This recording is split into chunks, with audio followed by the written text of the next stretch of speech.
Phone tapping కేసులో విచారణ కొనసాగుతుంది. అడిషనల్ ఎస్పీలు భుజంగరావు, తిరుపతన్న కస్టడీ వాళ్లతో ముగియనుంది. నేటి విచారణ తర్వాత వారిద్దరిని పోలీసులు నాంపల్లి కోర్టులో హాజరుపరచనున్నారు. వీరిద్దరి నుంచి దర్యాప్తు బృందం కీలక సమాచారం రాబట్టినట్లు తెలుస్తోంది. భుజంగరావు, తిరుపతన్న ఇచ్చిన సమాచారంతో మరికొందరిని అరెస్ట్ చేసే ఛాన్స్ ఉన్నట్లు సమాచారం.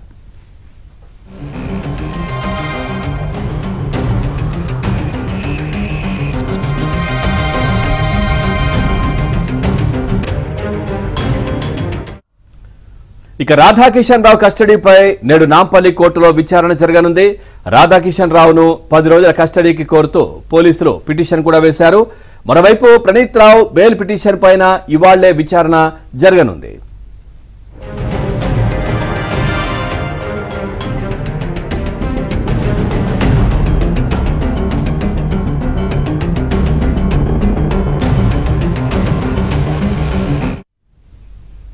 రాధాకిషన్ రావు రిమాండ్ రిపోర్టులో సంచలన విషయాలను పేర్కొన్నారు. మొదటిసారి రిటైర్డ్ ఐజీ పేరును రిమాండ్ రిపోర్టులో ప్రస్తావించారు. రిటైర్డ్ ఐజీతో పాటు తిరుపతన్న, భుజంగరావు, రాధాకిషన్ రావు, ప్రణీత్ రావు, వేణుగోపాల్ రావు కలిసి కుట్ర పన్నినట్లు పేర్కొన్నారు. త్వరలో రిటైర్డ్ ఐజీ విచారణకు హాజరయ్యే అవకాశం ఉంది.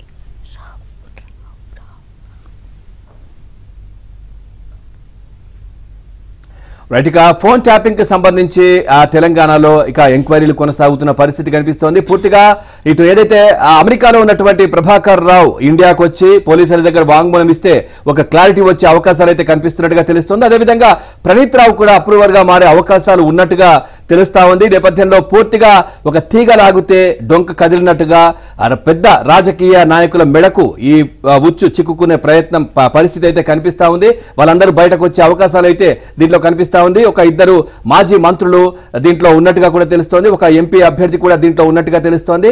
గత ప్రభుత్వ హయానికి సంబంధించినటువంటి వాళ్ళు. దీనికి సంబంధించి పూర్తి సమాచారం తెలుసుకుందాం. మా క్రైమ్ కరెస్పాండెంట్ ప్రవీణ్ కూడా సిద్ధంగా ఉన్నారు. ప్రవీణ్, అప్డేట్స్ ఏంటి వీటికి సంబంధించి? ఫోన్ ట్యాపింగ్ కేసులో ఇప్పటికే విచారణ కొనసాగుతుంది. విచారణలో భాగంగా 5 రోజుల పాటు కస్టడీకి నాంపల్లి కోర్టు అనుమతించడంతో అడిషనల్ ఎస్పీలుగా ఉన్నటువంటి భుజంగరావు, తిరుపతలను ఇప్పటికే 4 రోజులు కస్టడీలో తీసుకొని విచారణ చేశారు. ఈ రోజు చివరి రోజు సాయంత్రం వరకు కూడా భుజంగరావు, తిరుపతలను కస్టడీకి తీసుకొని విచారించిన తర్వాత న్యాయస్థానం ముందు హాజరుపరిచేటువంటి అవకాశం అయితే కనపడుతుంది.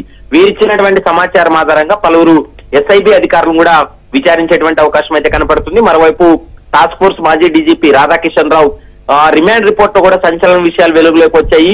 మొదటిసారిగా రిటైర్డ్ ఐజీ అప్పటి ఎస్ఐబి చీఫ్ గా ఉన్నటువంటి ప్రభాకర్ రావు వ్యవహారం కూడా ప్రస్తావించినటువంటి పరిస్థితి కూడా కనపడుతుంది.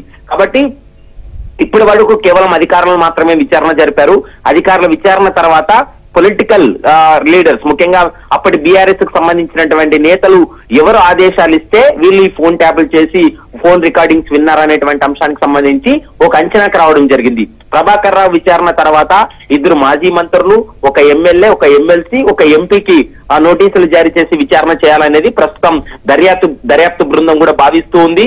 ముఖ్యంగా గత ఎన్నికల సమయంలో కావచ్చు, 2018 ఎన్నికల సమయంలో కావచ్చు, ఉప ఎన్నికల సమయంలో కావచ్చు, ఆ ప్రతిపక్ష పార్టీలకు సంబంధించినటువంటి నగదు స్వీజ్ చేయడం వెనుక ఫోన్ ట్యాపింగ్ వ్యవహారం నడిచింది. Phone tapping Praneeth Rao and Prabhakar Rao వీరిద్దరు ఇచ్చినటువంటి ఆదేశాలతోటే టాస్క్ ఫోర్స్ పోలీసులు దాడులు చేసి ప్రతిపక్ష నేతల డబ్బులను కూడా సీజ్ చేసినటువంటి పరిస్థితి కూడా కనపడింది. కాబట్టి దీనిపైన సుదీర్ఘంగా విచారణ జరిపేటువంటి అవకాశం అయితే కనపడుతుంది. ఇప్పటికే 3 టాస్క్ ఫోర్స్ సిబ్బందిని సాక్షులంగా కూడా ఈ కేసులో పెట్టడం జరిగింది. మరోవైపు ఎన్నికల సమయంలో ప్రణీత్ అండ్ కో ఇచ్చినటువంటి సమాచారంతోనే డబ్బులు సీజ్ చేశామనేటువంటి అంశాన్ని ఒక టాస్క్ ఫోర్స్ ఎస్ఐ కూడా తన వాంగ్మూలం ఇచ్చాడు. కాబట్టి ఆ వాంగ్మూలాన్ని ఆధారంగా చేసుకుని పూర్తి స్థాయిలో దర్యాప్తు చేస్తారు. 1-2 రోజుల్లో నాంపల్లి కోర్టులో రాధాకిషన్ రావు కస్టడీకి సంబంధించినటువంటి విచారణ కొనసాగుతుంది. మరోవైపు ప్రణీత్ రావు బెయిల్ ఒకవైపు సాక్ష్యాలు పూర్తిగా ధ్వంసం చేయడం ఒకవైపు కావచ్చు, ఇంకొక వైపు వాటిని మూసీలో లేదంటే శేషాచలం ఇటు నల్లమల ఫారెస్ట్ లో కూడా పడేయడం, ఇట్లాంటివన్నీ కూడా జరిగాయి కదా. సో దీనికి సంబంధించి కూడా అంటే పోలీసులు ఇస్తున్నటువంటి వాంగ్మూలం ఎంతవరకు నిలబడుతుంది అనేది ఒక రకంగా ఉంది. ఇంకొక వైపు ఆలోచన కూడా దీంట్లో ఎవరైనా అప్రూవర్ గా మారితే ఖచ్చితంగా ఈ కేసుకి సంబంధించి ఒక బలం చేకూరుతుంది అనే మాట కూడా వినిపిస్తా ఉన్నాయి. ఏం చెప్తారు?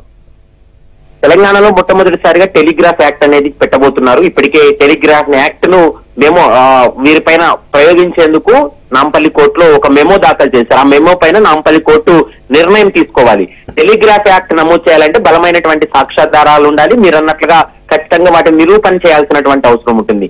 అందులో భాగంగానే ఫోన్ ట్యాపింగ్ చేశారనేటువంటి అంశాలను నిరూపణ టెక్నికల్ గా దాన్ని ఆడ నిరూపించాలంటే కొద్ది కష్టతరంగా మారుతుంది. కాబట్టి ఫోన్ ట్యాప్ చేసినటువంటి వ్యక్తులు ఎవరైనా కానీ అధికారులు అప్రూవర్ గా మారితే అప్రూవర్ గా ఉన్నటువంటి స్టేట్మెంట్ ఆధారంగా చేసుకుని టెలిగ్రాఫ్ యాక్ట్ కూడా నమోదు చేసే అవకాశం ఉంటుంది.